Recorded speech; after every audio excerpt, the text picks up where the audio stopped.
Mr. A here, saying, how y'all doing? Yo!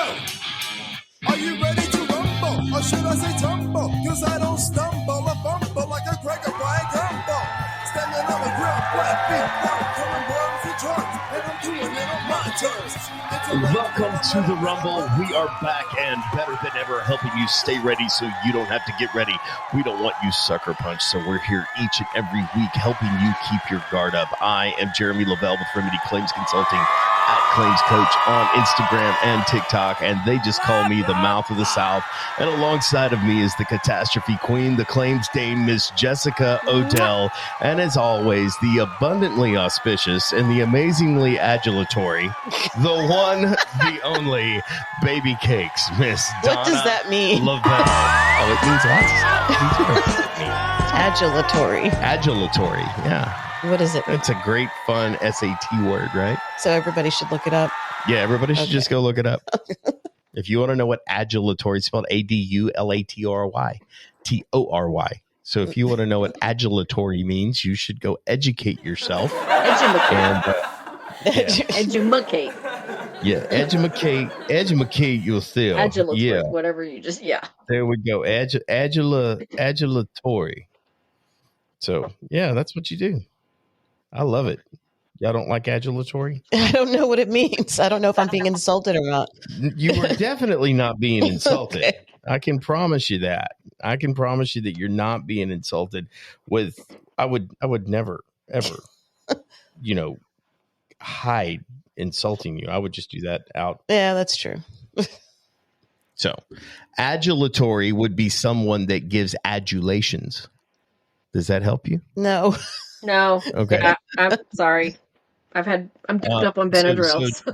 So You mean congratulations? it's a lot like that, but it's like praise, high praise. Oh, okay. You're amazingly adulatory. Yes, I am. And to me, you are always adulatory to me. Yes. She is my biggest fan, my greatest cheerleader, my support, and pretty much anything that you see that's cool or hear that's cool on this show is not me. She's the reason this entire show I'm always is standing cool. behind him going, Hercules, Yeah, Hercules. you know what they say, behind every great man is a woman rolling her eyes. So That is me. so anyway, how's everybody doing? Good. By the time this airs, Control the Narrative will be in the rear view mirror. I'm so excited. Yeah, I'm really looking forward to it. We've had a lot of response out of it. It's full, it's full. Squeezing in a few people here and there, standing room only. You get the obstructed views are still available. Nosebleed. And I'm super excited that Jess has decided to join me behind the teaching podium and is going to be teaching us all about the Final Demand. And if you're one of those people that didn't get a ticket, you missed out. Well, I certainly hope that that's the story by the time they listen to this next Wednesday. Mm-hmm.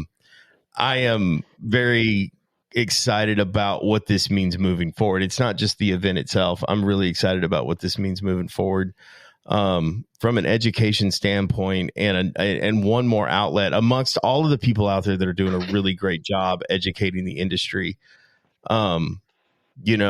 It's nice to know that there's another option. And I think, there's no one course that you should take. There's nobody that's going to be A to Z, soup to nuts, the whole 9 yards or whatever.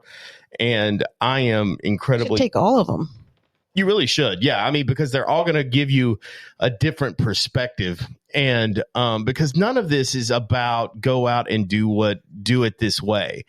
Most of it is go out and do this one thing, try this thing, pull this thing out as it applies to you and how you're doing things.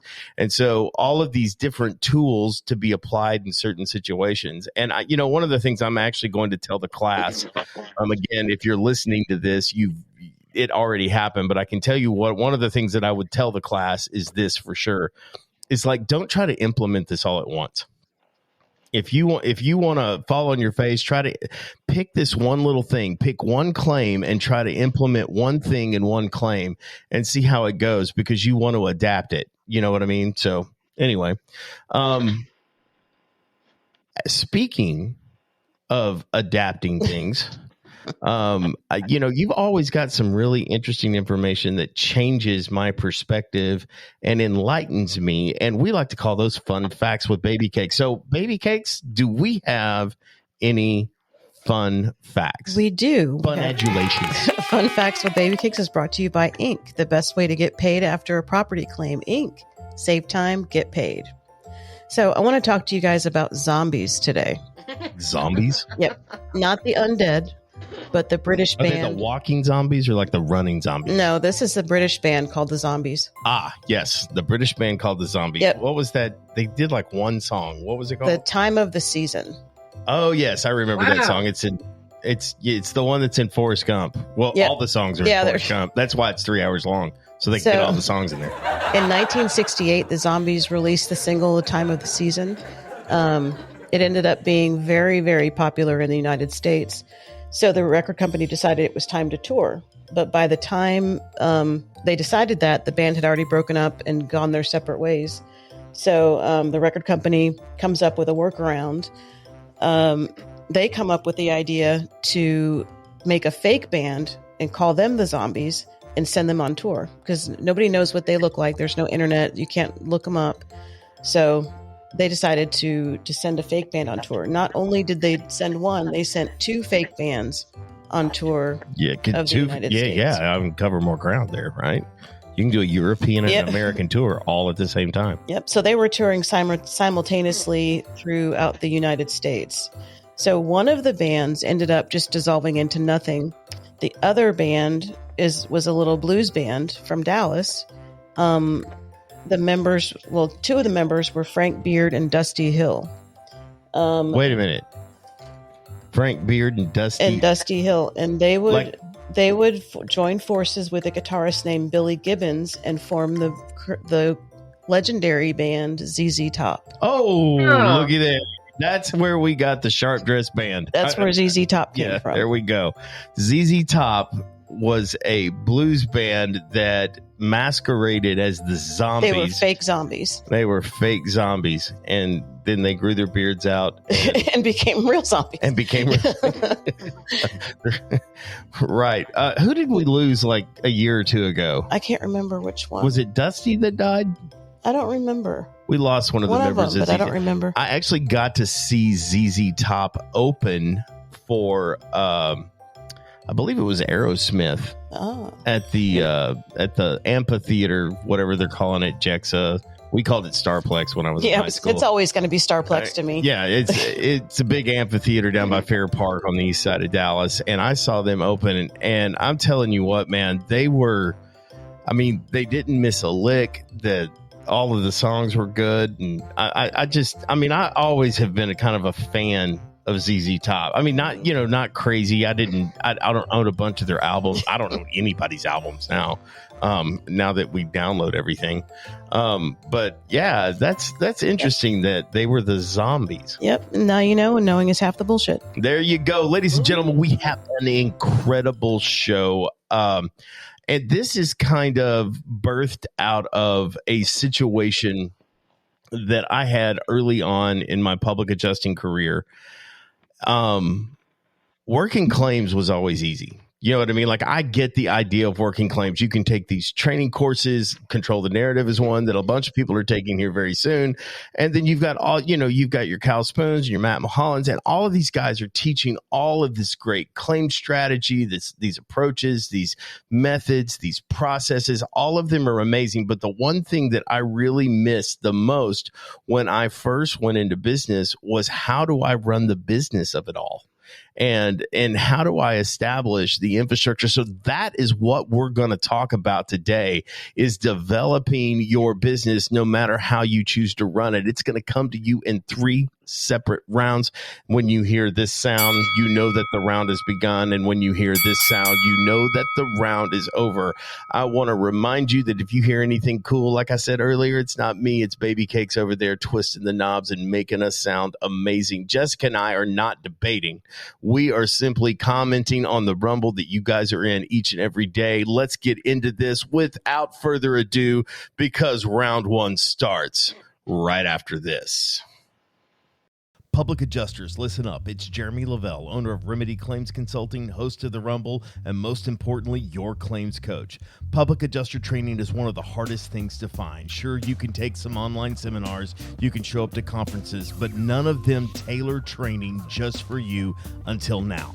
Whether you need to learn how to estimate, scope, negotiate, or prospect, I can help you drill down on the skills you want to develop. Maybe you're just starting out and you need to learn the claims process from A to Z, or you're just wanting help on strategy on a specific claim. I can help you find the traction you are looking for and learn how to truly control the narrative in the ever-changing world of claims. You can reach out to me directly at 888-596-8772, or you can find me on the web at remedyclaims.com and just click Get Started. That's 888-596-8772 or remedyclaims.com and click Get Started. You can even shoot me an email at jeremy@remedyclaims.com. That's JEROMY@remedyclaims.com. It's time to move your career to the next level.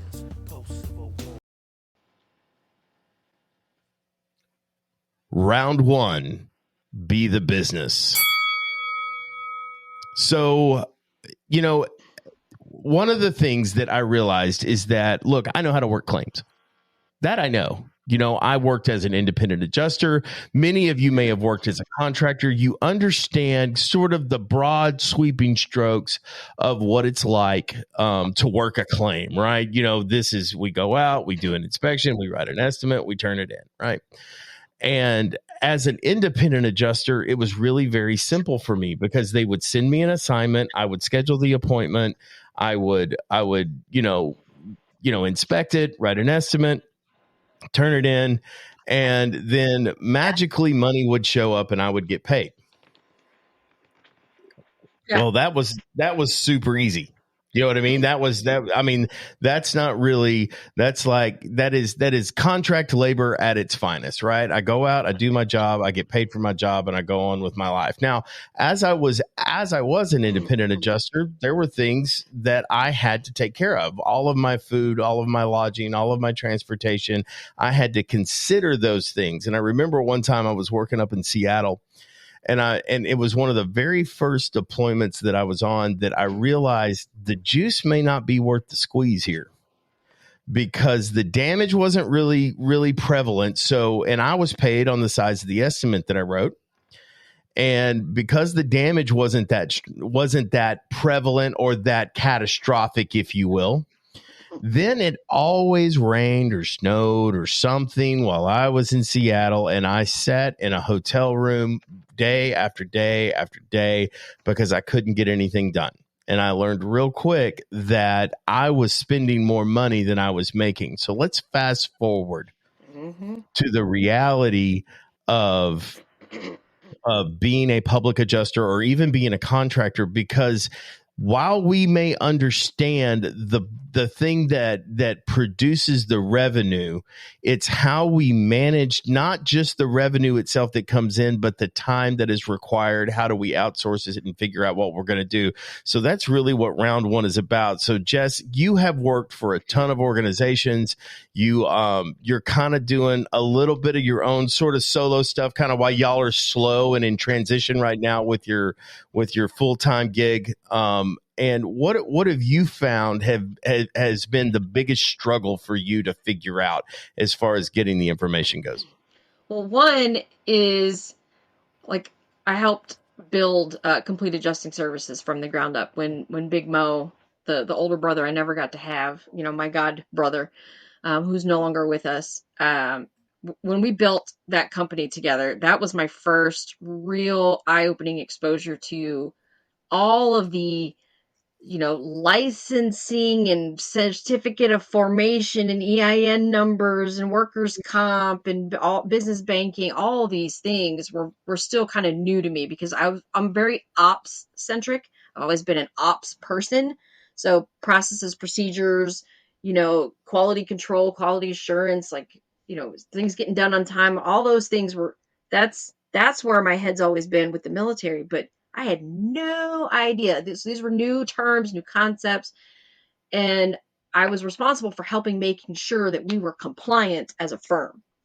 So you know, as to our audience, especially if you're a new PA, a question you definitely should ask yourself is, am I going to join a firm?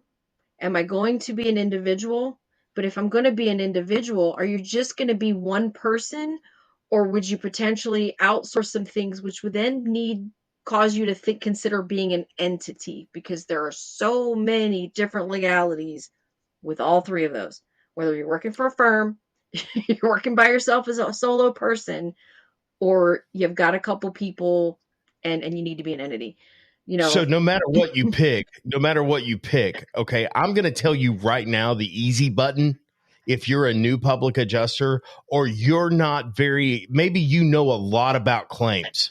Maybe you are very experienced in claims, but if you're not experienced running a business, the easy button is join a firm. Because whatever it is that firm is going to present you as a split is money you're going to spend anyway. Yep. Okay, but I am an incredibly entrepreneurial guy. You know what I mean? I like to build a business. I like to build a brand. There's a lot of stuff that goes into that, right? And I enjoy that. That's part of the thing that I enjoy doing. But what I remember when I got into this thing, the thing that I basically what I wanted was I did not want to hire employees. I didn't want to be responsible for somebody's Christmas. Now you're saying W-2s when you say employee. Well, W-2, and I didn't want to guarantee anybody work either. Right. Yeah. You know what I'm saying? Like, even if I had a 1099 public adjuster working with me, I didn't want him to, show up on Monday morning thinking that the phone was going to ring. Right. It's scary. Right. It's scary to be responsible for that. So regardless of what anyone does, whether they're individual, even if they're going to go work for another firm, one of the first things I learned was you have to establish yourself as an LLC in your state. Absolutely. First and foremost, before anything, go get a certificate of formation, or some states they call it a certificate of existence.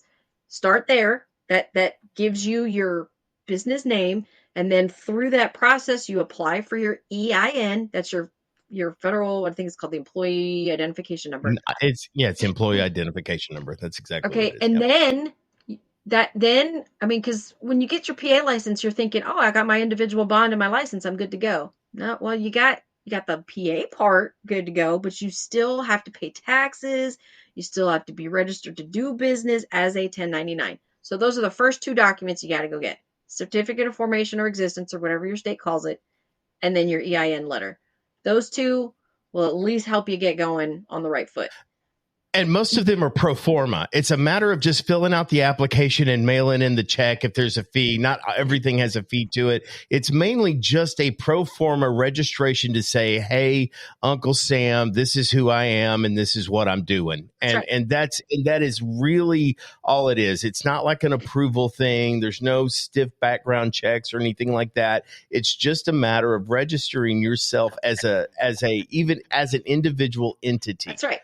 You know what I mean? It's as just saying, hey, here is my shingle that I am hanging out, and that's basically it. And that is also going to allow you, because there's certain things that come next after that. And I'm just going to throw one out. This is in no particular order. One of the things that comes after that, guys, is insurance. You're going to have to, especially as a public adjuster, if nothing else, I think maybe you could consider whether or not you want general liability. That's you know right. what I mean? I don't, that's up to you. That's depending on what you have to protect and defend is what I would be concerned with. But the one thing that you will have to have, and don't try to operate without it, is errors and omissions. Yep. A regular bond is not enough. It's not. It's a minimum. It is a minimum coverage, but you're right. The E&O for people that may be new to a lot of these terms, because I was in that seat too. I was like, holy cow, I had no idea there were all these different terms. E&O would cover you if somebody says, you know what, you didn't include this in my proof of loss package, and so then they didn't pay for it, and then you didn't even bother fighting for it, but you've known since the beginning and you accidentally left it out. Like those types of professional accidents or whatever, E&O covers that. That Let me give allows you them to prevent people from suing you and taking your house. You can do it under errors and omission. so here's the thing. Let me give you a little bit more anecdotal sort of thing that can happen. Let's say you sign a claim, okay, and you get involved in this claim, and I'm gonna make up a situation. Let's say that you get so busy, you had a bunch of claims come in, and you're working your claims, you're doing the best you can for them, but you miss the date in the policy where they can file suit. Yeah, exactly. And you didn't kick it over to an attorney quick enough, Yep. or they decide to go to an attorney and then they find out that you didn't perform all of the duties after a loss. Things like you didn't send in a proof of loss. Not all states require it, not all policies require it. So maybe it was just an oversight. Everything was going fine with the claim. You documented the snot out of it. Everything is absolutely 100% perfect. You're not missing a thing. All your I's are dotted, all your T's are crossed, and the carrier just won't pay, just like the carrier always does. And so we're going to call up our people at Hard Hitting Law Firm, and we're going to go, these guys won't pay. And the attorney's going to go, you know what? You got a case here. And they get into depositions, and the carrier goes, yeah, you never filed a proof of loss. And you're like, Wah, wah, wah. Yep. Yeah. Well, wait a minute. You never asked for one. Well, it says right here, it says that you have to file it within, like if you're in Florida, there's no option. You have to file a proof of loss on every claim now. That's a new law. It used to be that you could ask for it, but now you've got to file it. You know what I mean? And check with Florida compliance on that. I'm not real sure because I don't work much Florida claims at all, but as I've talked to people, you know what I mean? In Texas, you don't always have to file a proof of loss. Oklahoma, typically they put it in their policy. Now they don't always, accept it, they'll reject it, whatever the case may be. But I'm just telling you that there's a lot of public adjusters out there that don't file proof of loss. Not all states are proof of loss states, so you have to check. But let's say the carrier comes in and the first question is we don't have a proof of loss, and because you didn't fulfill the duties after a loss, we don't owe you jack. Mm-hmm. And so then that person is going to turn to you, even though you have not been paid a dime. Right. Even though you have not been paid a dime, they're going to look at you and go, it's your fault that this is not covered. And if they choose to sue you because their roof didn't get covered, even though they have legitimate damage, and the reason that claim didn't get paid is because you didn't file a proof of loss, guess who owes them a roof? Yep. And so there's those little things there. And so this is not about, and it can happen to anybody. You just got busy. You didn't file it. You missed the deadline. Maybe you filed it on day 61. And they go, yeah, we didn't get this until day 61. And the carrier just let you fight that claim and didn't care. And they told you it was because of wear and tear that they weren't paying for it. They never mentioned until it gets into legal, and they'll do anything they can to get out of a lawsuit. Yep. Know that. And so E&O will cover that. So your bond is your minimum. That's the minimum required by the state. Highly, highly, highly, highly recommend add some E&O on top of that. So that covers absolutely. You professionally. But as going back to the business part, general liability, and then you have, business property. So general liability, that covers somebody comes onto your business property or whatever, or you accidentally have a fall or somebody, whatever. It covers all sorts of accidents or whatever that could happen just by operating your business. That's general liability. But then you have business property is a part of that. It's just kind of like contents would be part of a homeowner's policy. So you could put your laptop, your work truck, those types of things could fall under that. So when you talk to your agent about, getting business insurance, you want to ask about that. So there's that. Then you still got to look into workers' comp. Are you required to carry it as a 1099? Some states, it's not on the 1099 to pay for workers' comp. It's actually on the firm. Like in Louisiana, the firm I worked for there, they were responsible for carrying 1099 or 1099 workers' comp. So, and then they got, so, but in Texas, there's not a requirement other than the 1099 carries it themselves. So you just, if you outsource to a 1099, just all you do is just make sure that they have it. But don't forget, you have to carry it for yourself too. And I just want to wrap it up with this. I mean, Jess said before we started, we could probably do an entire show just on this little topic, and we very well may come back to this, right? Yeah, I want to give this the proper amount of time because there's a lot to unpack here. We're going to hit 3 major topics, and so there's no way that we can cover it all. So if we miss something, we're sorry that we missed something. But let me say this, whether you choose to go to work for a firm or you choose to establish yourself and just hang out your own shingle and do that, all of that is fine.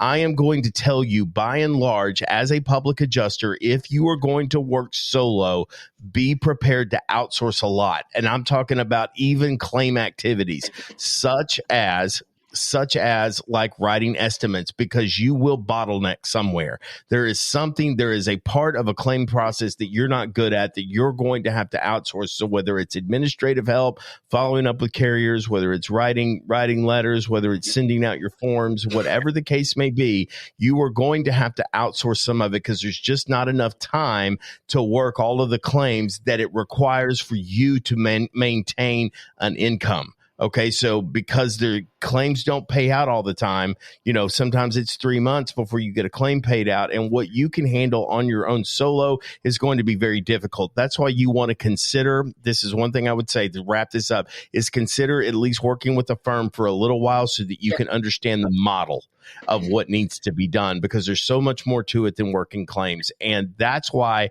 working for, and I'm hiring, by the way, so if any of you want to work and you're in the state of Texas, come see me, because we're adding public adjusters right now. It's still a world where you got to eat what you kill, but I do have some overflow and I'm hiring right now. So cheap shameless plug for Remedy Claims Consulting. You can contact me at Remedy Claims Consulting or Jeremy at RemedyClaims.com. Anyway, so remember that. And we're going to get into round 2 because it starts right after this. One of the most difficult claims you can work is a contents claim. It requires extreme detail and significant documentation. Ricky McGregor with Monarch Claim Services is the expert you need on your side. She will handle on-site evaluation, inventory, photo documentation, pricing, and overall contents claim organization. She will work with your team beginning to end so you can focus on the rest of the claim. Do your client a favor and call Ricky McGregor with Monarch Claim Services. You can reach her at 515-783-1434. That's 515-783-1434, or find her on the web at monarchclaimservices.com. Round 2. What is the name of round 2? We're all guessing what the name of round 2 is run the business. How to run the business. Thank you to all the lovely ladies rolling their eyes behind me. I appreciate it. First is be the business. Get it now legit, and you can be one. Now it's time to run one. And I think I was leeching into round 2 here, a little bit when it comes to running the business and realizing that outsourcing is going to be a big part of it. I have not mastered this yet because of I'm going to be as transparent as I can. It's time management. If you don't have a grip on your time management and knowing exactly it is hard to get help if you don't have a standard operating procedure. Yep. So I'm going to throw it to my operations person here, our resident operations expert. Talk to us about how do we get these, where do we start square one on these SOPs so that even if we're outsourcing to like virtual assistants or we're outsourcing to estimate writing services, how do we get these SOPs started so that we can communicate to the people that we so desperately need help from? So first, I would recommend that if you're outsourcing to someone who's already in the industry, who's already been established, who already does this for a lot of other people, perhaps they have one of their own that's internal, or perhaps they're like, out of everybody I write for, I really like writing this way. And you can ask for examples of products, have them redact it, have it, remove all the, pertinent or the personal information or things that might be considered, like an opening statement that somebody else uses, ask them to redact, stuff like that. But focus on, how they set that up. And if you like it and you're happy with it, you're like, yep, that's how I want it, then you can say, I would like this to be our template. Like, write this way. I like it.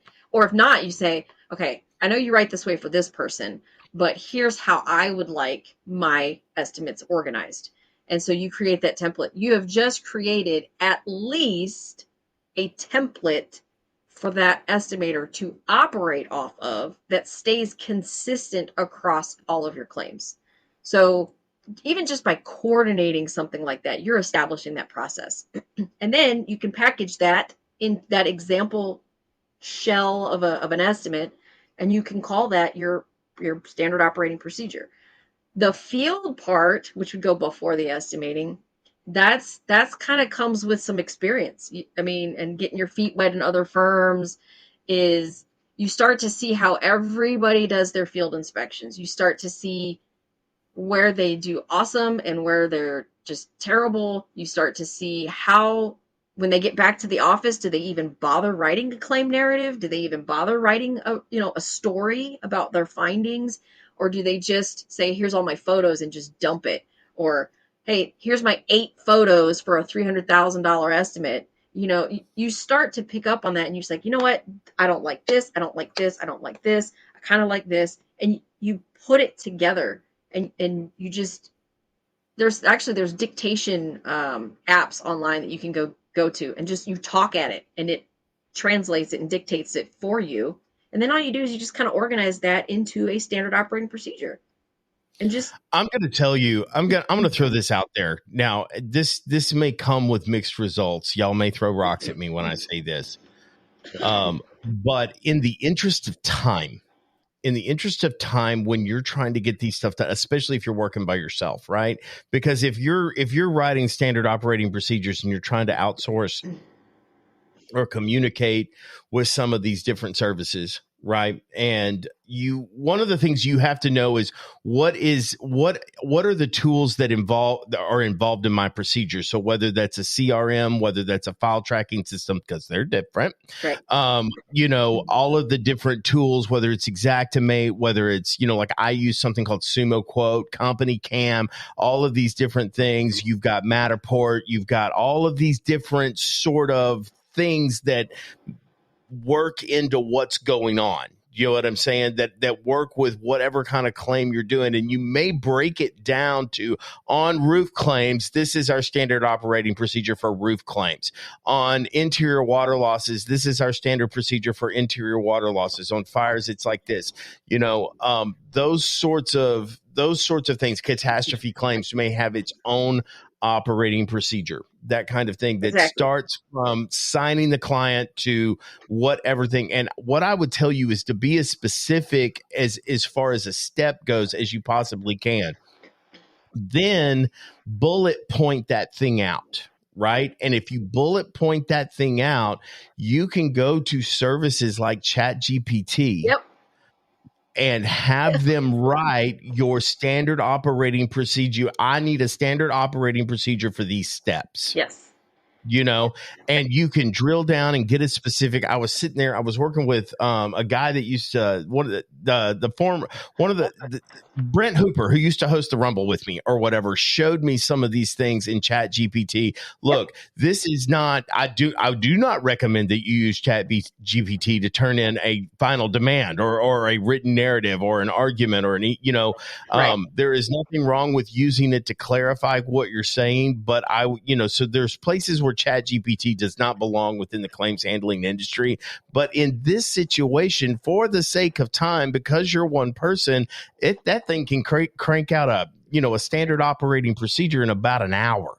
And you're not sitting there typing this thing up, and you can review it, tweak it, and then move on with your life. It is a great tool, and it's worth the small subscription that you pay to be a part of ChatGPT. Yeah. And some of it's free, Right. It's a great way to get started on that. So another thing I would do is when we talk about running the business, right, is you got to have some kind of capital. I hate to say it. You got to have something saved. Yeah. I highly Even recommend at a minimum, you as an individual and a brand new PA coming into this, If you didn't start out part-time and you just went cold turkey like I did, highly recommend 6 to 12 months of saving of your expenses saved, because claims are getting paid slower and slower and in smaller and smaller amounts. The fights are longer, the fights are harder. It's getting crazy, it's getting ridiculous. They'll eventually pay, but you will not get any money for those first few months. And if you're not prepared for that with some savings, and I recommend 6 to 12 months easily for anybody. And then there's other costs associated with just running it. Like you said, a CRM, there's you can do it cheap. You can just basically try to do everything in the spreadsheet if you wanted to, or OneNote, or then there's things like Pacman, there's Claim Wizard, there's Practice Panther, MyCase, which is still today. I mean, I just love it. MyCase is fantastic for what we do. There's HubSpot is a very inexpensive CRM. I'm currently using that because right now I'm just a part-time PA, very, very low volume, very local, nothing crazy. So I don't need as robust of a CRM. But I got spoiled. I mean, I got spoiled big time by some of these other ones. Job Nimbus is another good one. Zoho is fantastic. A little bit of a learning curve with Zoho, but that's also very fantastic. Because that's more of a canvas to build your own custom idea. Yeah. Trello is another one. It's a free one. There's some out there, but I want to delineate the difference between a CRM and a file tracking system. Okay. Good point. So Job Nimbus is one that's typically geared towards roofers or contractors. That is a job tracking or file tracking system. Yes. A CRM, which stands for a customer relationship manager. Okay. Now they all have sort of like in the Venn diagram, they're all going to have crossovers and do many of the same things, right? Right. We have a CRM called Thrive, and you probably have heard the ads on this multiple times. I talk about Thrive all the time. It is a very robust, CRM that is affordable. I wouldn't say it's nothing close to free, but it is affordable. It manages our website. It got our website up and running. It can manage your social media. It does a lot of different things. We can accept payments through it, and obviously it's the contact manager. You can do email. It's more generated to marketing though. And most CRMs are more bent towards marketing and sales follow-up. Whereas like Job Nimbus, Claim Wizard, Practice Panther, those are file tracking systems. And I am of the opinion when you're up and running and you've got claims coming in and you're running between, 10 and 15 claims a month or something like that. That's how many's coming through the door. You're going to need both. Right. You're going to need both of those things. One can be free and the other one you're going to pay for, that kind of thing. But those are out there. And the thing I would buy before I would buy any CRM is a file tracking system. And there's a lot of really good affordable ones out there as well. Yeah, definitely. Some way to keep your files organized, tidy, complete. You can catch things that are wrong or not progressing or whatever very easily. And then it can be all packaged up. And if it has to go to legal for any reason, you can package it up and send it to legal as one package. It's all nice and organized. Yeah. And when you say the legal thing, that makes me kind of go back to running the business and the outsourcing and all of those kind of things, because compliance is a huge thing when you're running your business. You've got to stay in compliance, whether you're managing and tracking your licenses in different states or the bonds in different states, because my license renews at a different rate that my bond renews. And maybe they're 30 or 45 days apart. Maybe, it just kind of depends on kind of how the dates on all of that works, but you're going to want to pay attention to all of those sorts of things, the different contracts that you have, paying attention to the laws that change in the state, all of those kinds of compliance issues. I am blessed that I have basically a compliance manager that I share a home with, and she takes care of all of my compliance and watches those things for me and makes sure that I stay up to date on that, because I don't think about it. I really don't. I mean, because when I am knee deep in a fire, I'm not thinking about, is my license due to renew? It's just not crossing my mind. Right. Right. Have I done all my CEs? Yeah. Did I So, get credit? Was that last year? Or, and that kind of, it's just not, I'm not thinking about it.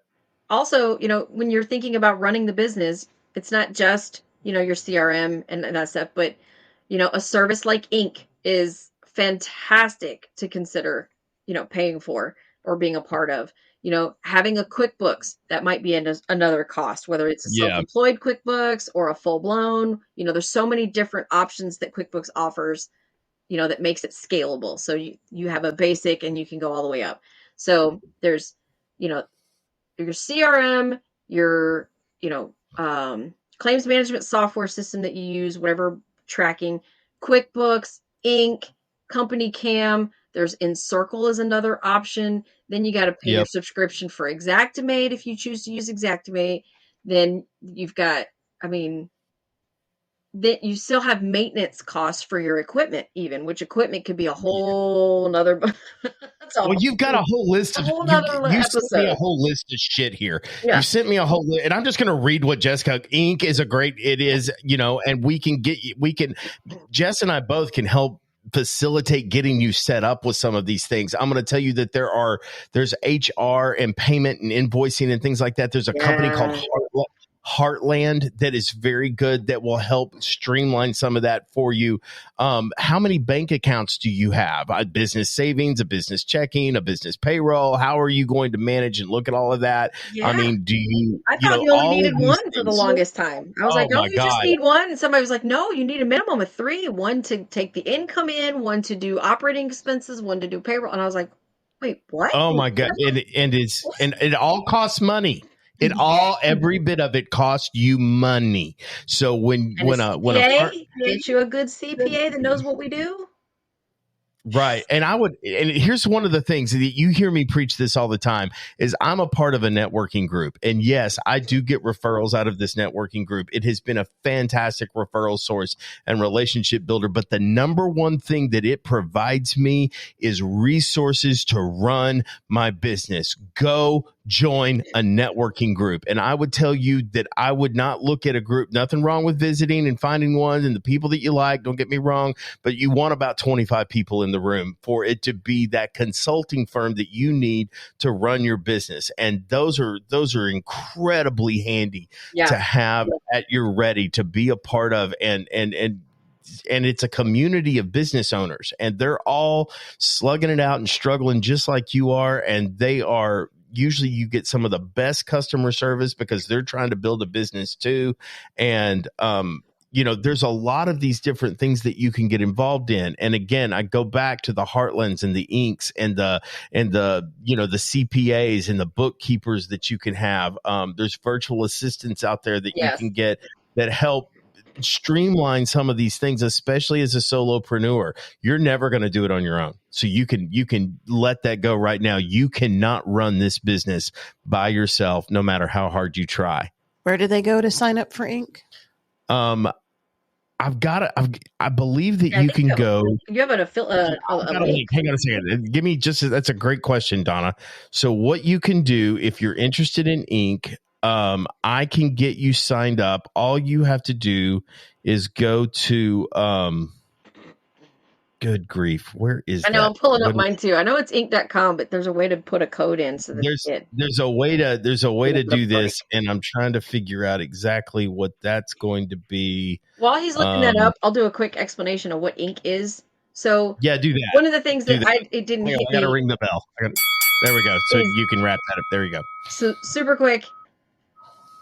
When you get checks in and your name is on it, the client's name's on it, the mortgage company's on it, a lot of times the bank expects you to be there in person to endorse it over to the insured to go into their bank account.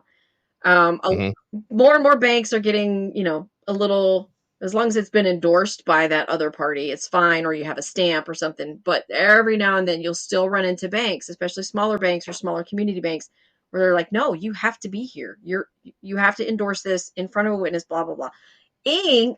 is a check processing service, and it has been a game changer. The fee is it's not that much, considering you're saving on gas and all the hours of travel time and linking up and trying to, it handles it for you. You upload the photo, images of the check digitally, just like you would do a deposit into your own bank account. And you put the claim information in there. You can upload a copy of the estimate. And then they reach out to the mortgage company. They find out what the mortgage company requirements are. They get the documentation over to the mortgage company. They're making those connections. They give you a FedEx label to be able to FedEx the check over to the mortgage company so that the mortgage company can do the stamp. Mortgage company does the stamp. There's another return FedEx label that goes right back to you as the PA. And it just completes the circle. And then boom, it hits everybody's account. The other thing that's amazing about it is you can do the payment breakdown right there in Ink. So let's say you get that check. Let's say it's $10,000. Well, guess what? PA gets 10%. The homeowner gets 90%. You can set that up in there and the homeowner sees it. They sign it. So the money that hits the homeowner's account is 100% theirs. And I thought a lot of homeowners were not going to be happy about that. You know, Oh, they love it. They love it. They love it. They're like, okay, your fee's already taken out. Okay, good. I'm good. I don't care. I've got what I need. I'm going to move forward. I thought they would feel a little uncomfortable about that, but it's not. I have not. I have found that they don't. I have found that they're really okay with it. The other thing that you can do is you can add stakeholders to that payment as well. Yes. I mean, and that's what I like. So if they want you to pay the gutter guy or they want you to pay the roofer, just go ahead and pay him for me and I don't have to worry about it. You can add those stakeholders that are not written on the check. You can add those stakeholders to it and they can get paid immediately. And here's the beautiful thing. You can even pay your employees through that. Yeah, you can. Yep. Yeah. I mean, because like we outsource most of our content stuff to Monarch Claims, right? And so when we get in and get paid, she gives me the invoice and I can take that invoice and pay her as a stakeholder. Here is the thing that I want to tell you about Ink before we move into round 3. Here's the beautiful thing. When you get these large checks, and by large, I mean $40,000, $50,000, $60,000 that are going to people who typically don't deposit $40,000, $50,000, $60,000 into their account, that bank is going to hold that check for 7 to 10 days in some cases. I've seen 21. It is crazy. Like, and you are waiting on your money for that. Then when you want to get your money, if you don't have matching funds and they actually do write you a check, if they write you a check, then you're getting these checks for $4,000, $5,000, $10,000, $11,000, those kinds of things. Your bank will then hold it for another 5 days before you have it. You know how I know that? Because I have dealt with this very thing. Yep. If you go through Ink, there is one waiting period and it's 2 to 5 days. That's it. One waiting period for that one check and you're done. 2 to 5 days and you have your money. And that is an incredible value. I don't have to run around and wait in bank parking lots and cover exits and deploy a TAC team to make sure they don't sneak out the back or crawl out the bathroom window. Yeah, it's fantastic. Ink clears up more headaches than ibuprofen. I guarantee it. You know what I mean? Are they perfect? No. Have they had some hiccups? Yes. But I guarantee you the problems that they solve are far greater than the hiccups that you have on any given individual claim. It has been such a godsend to me. Is just, like I said, part-time, very low volume, local, whatever. I don't have a full-blown company or anything. For me, I just pay the whole fee. Because I called them and I said, I don't want to split the fee with the homeowner for this processing service. I was like, just send me a bill every month. And they said, absolutely, we'll do that. That's what that's what I do. I do. I cover the fees for because it caps at $300 and it doesn't. So it's 1% up to $300 is the fee on it. That's cheaper than QuickBooks. That's cheaper than a credit card, because if they pay you with a credit card and you bring the credit card in, hear me, that's 3%. So that $1,000 you're getting is not $1,000. It's $900 and it's $930 or whatever the 3% on that is. I'm not doing very good math here. $970. You know what I mean? Yeah, right. I wasn't hugged enough. Anyway, and so Ink solves that problem for you. It is the lowest fee that I have seen to transfer money. and it's one time, it's one fee for one check.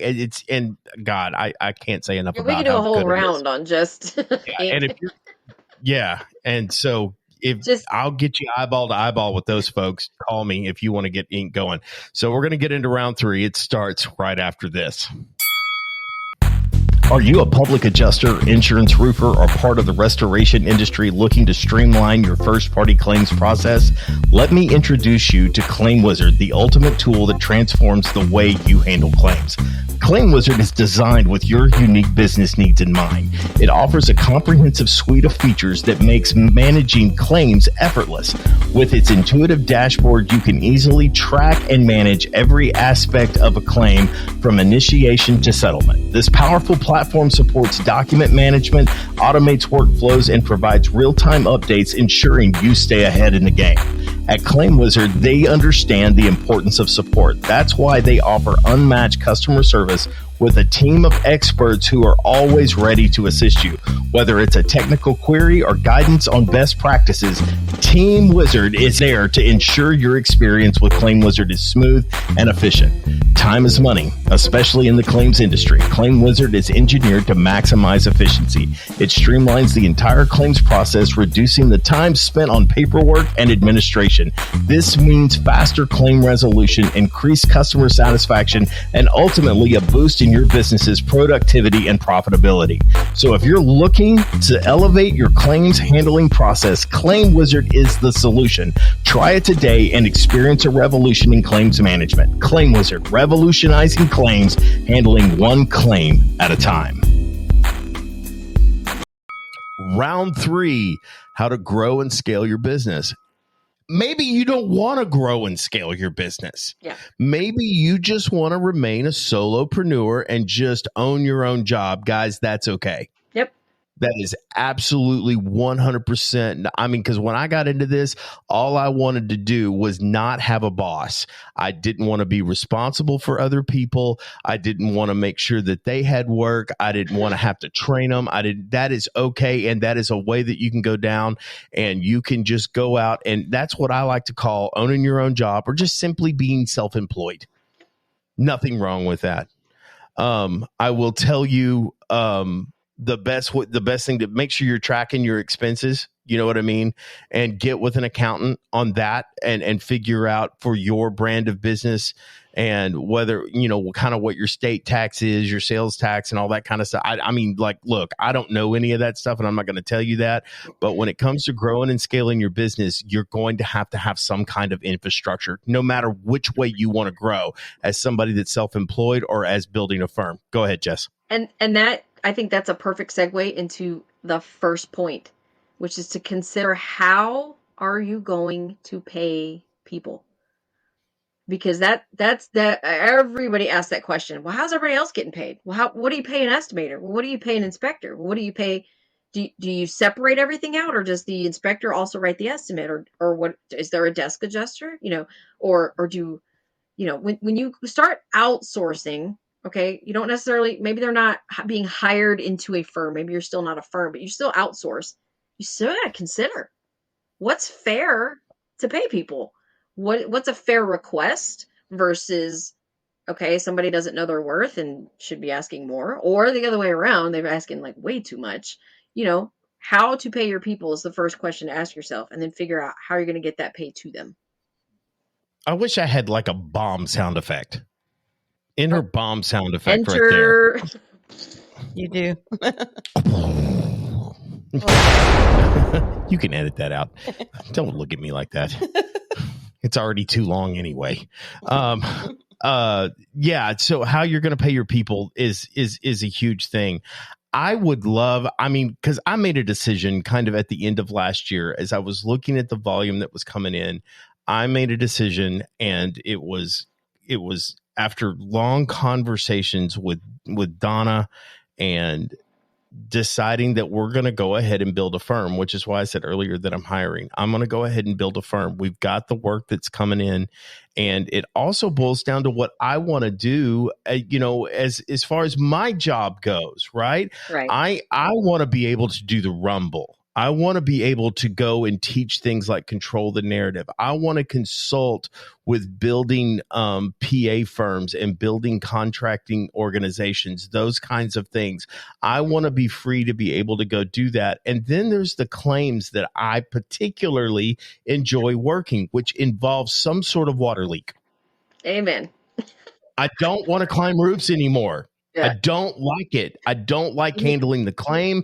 I don't like the process. Do I understand it? Do I know it? Have I mastered it? Absolutely. I just don't enjoy it. It's not my favorite thing. You know, what I like, and I mean, even more than fires, I like water losses. 100%. Now, love it. I like fires because of the thing that I like about fires is because it's just a super involved claim. Like with the contents, I have learned so much from Ricky McGregor when it comes to content. Oh my God, the amount that I've learned. And the Encircle app that Jess had alluded to earlier is very good for content. So if you're going to want to get into content, you know what I mean? That's the app to use, you know. I would, because of what the policy says, let me just say this really quickly about contents. Because of what the policy says, I would not spend a bunch of time dealing with exact contents in Xactimate. That's just my opinion. Do you know what I'm saying? That is just kind of what I would do. Now, it's a great resource as far as looking up prices and things like that go, because the policy requires you to create an inventory and to price it. But Encircle is really good at helping you research those prices, and you know, and then you got to figure out how to apply the depreciation to it. I don't really know a lot about it because Ricky honestly handles it for me. Well, and but the other thing that now both of them, Encircle and Exact Contents, have AI to where you can do they really? you can do it's image recognition. It's been a game changer for doing contents. You can use image identification, point click at the image, it finds it, AI finds it for you on the internet. Here's a couple links and here's the average market price. And do you want to add this to the sheet? Yes. Boom. It just moves it over to the sheet. It pre-fills out the sheet for you. It's nuts.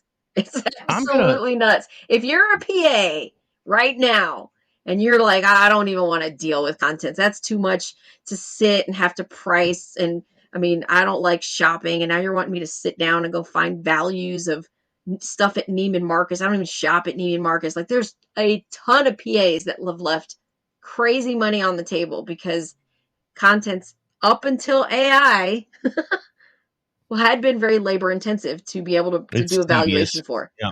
Because I used to do them. Yep. I used to do that for other PAs as a side gig. I would, like, in the evening, I can't sit still. My husband likes when I sit next to him and watch TV, but it makes my skin crawl to sit and watch TV. So I would literally do valuations of content. My skin feel real good. I'm not going to lie to you. I love it. But now it's like, AI does it all for you. So embrace it. Go get that money. Don't leave it on the table anymore. Now I'm off my soapbox. Sorry. I just want to point something out here. And as far as you want to grow your business without doing more claims, well, go get the 70% of coverage A availability that's there. I mean, look, there is so much to content and you're leaving so much money on the table. Go learn. Last year alone, I think I worked 6 claims that were contents only. Yep. Contents only. And, it's not sexy, but it it's good. Also not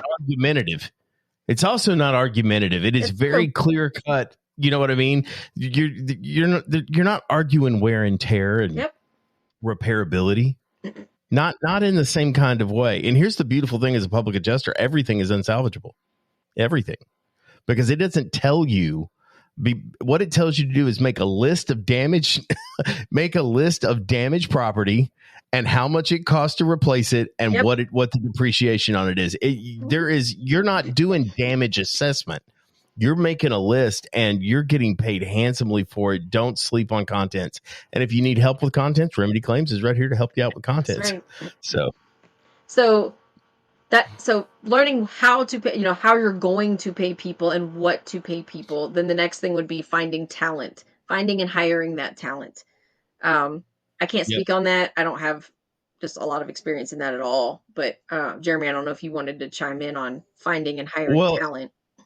yeah, so there is when it comes to hiring talent, it's hard to attract talent because most people who want to come work with you want some sort of guarantee, right? And as a owner of a public adjusting firm, it is very difficult to provide those guarantees. That's right. I have known guys that hit a hurricane.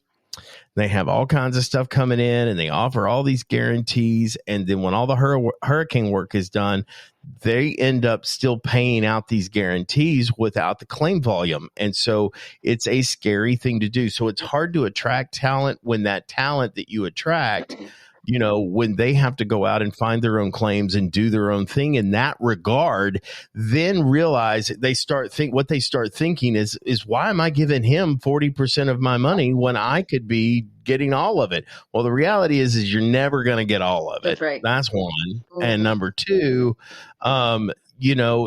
it's hard to hang on to them because they think that they can do it cheaper. You know what I'm saying? And so they can retain more of it. They decrease their overhead because they look at the overhead of working with a firm versus the overhead of owning and operating all this stuff on their own. The reality is that, when it comes to bringing those people in, it's hard to do that, and so you're going to have to focus. There's certain seats if you're building a firm that you're going to want to focus on. And I'm going to give you those right now. Okay. You're going to have somebody sitting in operations that understands sort of the workflow and managing that workflow from the customer phone call till the time that you deposit the check and all of the things in between that happen. That's one thing. You're going to have operations. You're going to have training. So whether it's you doing videos and writing SOPs or you send them to some sort of formal training program like Control the Narrative, or you send them to Cal Spoon's boot camp, or you send them through some sort of formal training program, you're going to have to address training. The next thing you're going to have to look at is financing. If you've got to have somebody that's paying attention to the dollars and cents, that's doing all the bean counting, because you got to figure out whether or not every claim that you take is going to be profitable. Number one, you got to know what your threshold is. I think everybody deserves help, and you need to consider pro bono work and things that are below your threshold from time to time. Right. But by and large, Remedy Claims doesn't touch anything less than a $30,000 delta. Right. That's because of the cost that it takes to prosecute the claim, essentially. Right. So you're going to have people who know what it costs, basically, so that claim is paying its fair share, and you're looking at your margin. So have somebody watching that. So to review, you've got operations, you've got training, you've got finance. The other thing that you want to look at is primarily marketing. Because if you're building a firm, you're going to have to do some kind of marketing. Now, there's all kinds of stuff out there. There's social media. You can bring somebody in to manage your social media presence. There's networking groups. There's industry events. There is, search engine optimization with your website. There's just good old-fashioned canvassing. Whatever those things are, more than likely, you're going to have an element of all of those things that I just listed out. Okay, you're going to have to in some way look at those 4 seats in that marketing thing. You're going to have efforts and arms in all of that, whether it's social media, local networking, industry events. Jump in, Jess, go ahead. I got one more seat to add. And that is somebody that is your intake or your primary admin. The first line of defense, so to speak, when somebody calls into your firm. One profession that I highly recommend for that seat, and I will defend this all day long, is a former hospice nurse. Really? Those people are so compassionate. They know how to talk to people who are stressed or in chaos, in distress, scared, whatever. I mean, when we built Complete Adjusting Services, our front office, admin she's a former hospice nurse. And no matter how the rest of the claim process went, they constantly would say how much they loved Carrie. Everybody loved Carrie. She was just so personable and memorable. And I mean, just I recommend it all day long. Get you a solid person to do intake. Don't skimp on that position. And that person and usually I would slide them under operations between you and me. They would be the intake manager. That's how I would structure it. I'm going to tell you that there is a model out there. If you haven't read this book, read Traction. Yeah, I was about to say the same thing. I would read Traction, and then there's also another one out there. Lynette Young of Claim Wizard is actually a coach in this, and I'm trying to remember what that is called. Do you recall it? She mentioned it in the episode that she was on. So. I don't think it was EOS, because I was going to listen to the EOS. Yeah, well, EOS, which is Entrepreneurial Operating System. Yeah, you can read Traction because it will help you figure out sort of what your format is. Now, Traction, to implement the full EOS system, needs about 10 to 15 employees, and you may not have that. But understand what it's going to do is it's going to help you silo out the responsibilities and things that you have to focus on. And like I said, I would probably filter those, what Jess said. You do have to have intake needs to be strong. It needs to be robust. And these people, usually by the time they call a PA, are 9 levels of pissed off. Yep. They're hurt and they're angry. And the biggest thing that they want to be is heard. And the last little thing, if you want to build a firm or if you want to be a successful PA, answer the damn phone. Answer the damn phone. I don't care if you will answer the phone, even if you haven't done your job or even if you've dropped the ball in some kind of way. Generally, they are understanding if you just own it, answer the phone, deal with the 3 minutes of the ass chewing that you're going to take, hang up the phone and go back to work. Answer the phone. The lack of communication will bring you asunder quicker than anything else will. And so answer the phone. If you want to be a success as a public adjuster, as a contractor, as anything at all, when you're dealing with the public, answer the damn phone. I cannot say it enough. And that's going to do it for this happy episode of The Rumble. Yeah. Jess, final thoughts. Well, we're going to cover all of these again. We're going to get into. I really do. I think that's what I would like to say to the audience. If you have any specific interest in any one of those episodes, we could turn any one of those rounds into a full blown episode. So we really could. Your comments below, reach out to us, whatever, and we'll put together a full episode. This is a lot to unpack, and we went very quickly through it. Within the curriculum and the training platform that is Control the Narrative and the Pain of the Claim, one of the things that I'm going to develop, and Jess, you've been drafted, is to develop a training that unpacks these 3 different things or those 5 different seats and how you can come in and get trained on one, building a firm. I want to do one on just marketing. Like I want to do like a 2 or 3 hour seminar on just marketing. If y'all are interested in some of those kind of trainings, please let me know. Guys, there's nothing easy about this. We don't do this because it's easy. We do this because we thought it would be easy. And we're faced with these struggles and these challenges. Look, you are not alone. Jump in there, leave some comments, reach out to us. I'm always happy to help you guys. If you like this episode, I am going to request that you hit that subscribe button and tell your friends about it, because we are trying to build the listener base on this thing and we're trying to be consistent. I know we've taken a couple of weeks off. I was sick one of those weeks. Jess beat COVID down with a stick, and I beat it down with a cough. And anyway, but we're back now, and I'm happy to be back. Please bear with us and stay in contact contact with us. For those of you that came to control the narrative yesterday, thank you so much. I could not do this without you guys, without your support. Thank you to all of our sponsors that help us put the Rumble on, that help us put on Control the Narrative. I cannot thank you enough. We will be back next week. And in the meantime, stay ready so you don't have to get ready. And we will see you on the next one. Got my hand on the hammer, ready to ram you like the fire slammer jammer. Yes, we're coming up, don't even try to diminish it.